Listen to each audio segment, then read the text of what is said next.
trust and hospital. These two words are quite similar, and people who are starting a hospital sometimes are confused that whether the hospital should be made under a trust, under a society, what is a society, what is a trust, and what are the pluses and minuses of it. Because blindly, if you try to make a trust and later regret, it is not good. You should always have a proper concept of what is a trust and what is a society. So Amit, can you throw some light on it? Yeah, sure. So many doctors in our community also talk about they want to start their hospital in a trust. Yeah. And we always ask, what is your mission and why do you want that trust and all this? And a lot of people say that the reason of us choosing a trust or society or any other this kind of format rather than having a LLP or private limited is to save tax. There are a lot of tax exemption clauses which can be exploited under IT Act. So this is a kind of misnomer or a kind of myth also. Yes, there are some clauses which can be useful, but if you are using in a way which is not according to law, it can create a problem also. So let's discuss what exactly the trust is, what exactly the society is, what is their comparison, and how we should actually go with a trust and what, right? Because the thing is also correct. Okay, a lot of big hospitals, everyone has open on under trust. So all doctors has this perception that going in a trust is good way of doing. So let's explore it. So trust and society both are a type of NGO. Okay, so these are non-profit organizations or non-government organizations. They comes under non-profit NPO, non-profit organizations. Now, trust is the oldest structure when it comes for a charitable purpose. If you remember in the older India before independence, there are a lot of people who used to do charitable purposes. A lot of Seths and a lot of big industrialists. And then Yes, in every city used to have a big Seth who donate a land and everything. So for them, this structure was made. They can be get easily. Those the purpose, and because since you are taking a loan from a person or taking a land from a person, you don't want him to be threatened by a law.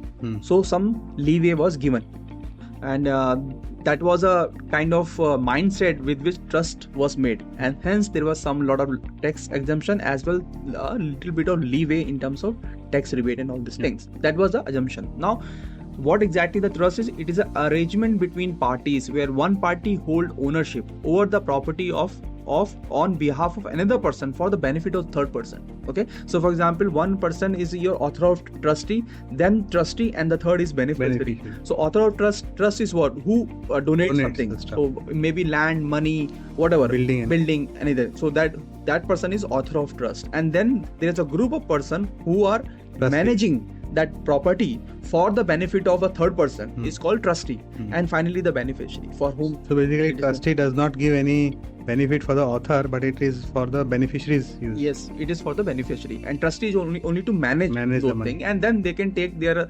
salaries or kind of employee benefits, but they can't own the property. Ownership still remains with the author of the trust. And profit also they have to reinvest. So profit, they can't take away the profit. They have to reinvest in the same cause which they have started.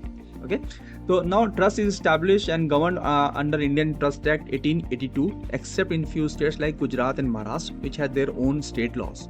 And because Maharashtra has their own law, there are a lot of other leeways, other tax exemption which was exploited by a lot of industrialists. Then coming to the society is also a kind of NGO, but it is little bit of more legal structure to it. Okay, it is formed when a collection of people come together for a common charitable purpose, but it is not limited to charitable purpose. It can extend to multiple other fields. For example, if I and you are very passionate about football, and we want the football to grow in the slums of Mumbai, then it can be made under society. It's just not a charitable purpose. It is for other purposes, but having a noble cause. Okay, and it comes under Society Registration Act 1880, and this has a more legal structure. The openness in terms of filing and all this thing is little bit more than trust, and so it has it is when people want much more transparency in their way of doing it. Okay, so let's discuss about the comparison of trust and society. If you see, The registration authority in terms of trust is Deputy Registrar of the State or Charity Commissioner if the central law applies. And in society, it is Registrar or Deputy Registrar of the particular state in which is to be registered. The minimum members required is 2 trustees. At least 2 trustees required, and here 7 members are required minimum. Eligibility for family members. This is very important, and that is how every hospital, big industrial hospital in Mumbai is because of the trust. Why? Because the family members can become a eligible member. Yes, they can become a trustee also, but not in the society. But not in the society. The member of the same family cannot be member in the society. Okay, so that is a very important distinction. And annual compliances is like there is no mandatory yearly compliance to be made by trust. You don't have to submit your tax thing or whatever, your books to the income tax or any other. The society must file a list of name, occupation, address of managing society, members of society to register annually. So there is a little bit of more compliance here. Transparency, again, in the both there is low, and trust it is almost nil. And legal rights of property is held by trustee. Again, this is the reason why people big industries go for the trust, and this is held in the name of society. Okay, so these are comparison. Now, when to consider what? Okay, when to consider forming a trust? In case more than one family member is running the business, like for example Anil Ambani and Mukesh Ambani, two sons are there and the property is one, so they can form a trust. Okay, if you want to have a trust to hold office for a lifetime without the need of election, so there is in trust there is no election and nothing. Once it is they are trustee, they become a lifetime trustee. And so if you want that kind of setup, then go for trust. Privacy in the activity has a flexibility in the division of benefits. So you don't want to publish in the books and how money are exchanged, so you can go for the trust. When to consider forming a society? If it is an ideal organization body, if you want an elected body to manage, there is always an election after a few years, 6 years, 5 years, whatever they have chosen, and there is a elected body to manage it. And if you want your members to not to be born lifetime, and the society allows a easy exit to the members. Okay, and society is easy to wind up as compared to the trust. Okay, so this is the when to consider trust or society. Now, what is the recommendation? Whether one should go with the trust society or private limited if in case of hospital or a polyclinic. Now, it depends on mission. Yeah. If your objective is to earn profit, and given the fact that you feel that there's a lot of tax exemption in the trust and society laws, but your objective is to earn profit, which is okay, which is fine thing, because you are doing a noble purpose. You should be compensated for your skills. That is always a good thing. But if your objective, long-term objective is to make profit and earn money, then I think we should go with a private limited form rather than going in trust.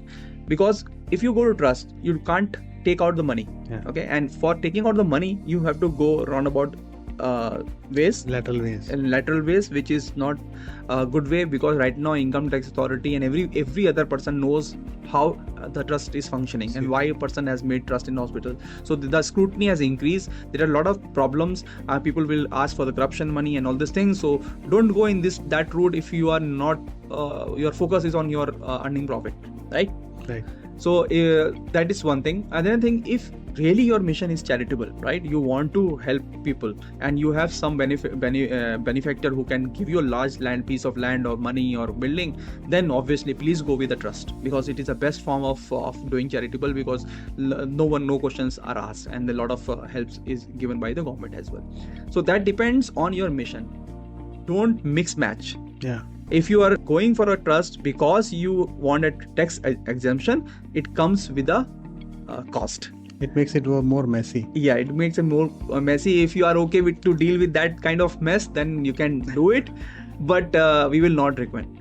We don't recommend to our community members by doing this thing. Yes, if you are really okay with charitable thing and you want your mission in the life is for charitable purpose, then please go with the trust and society.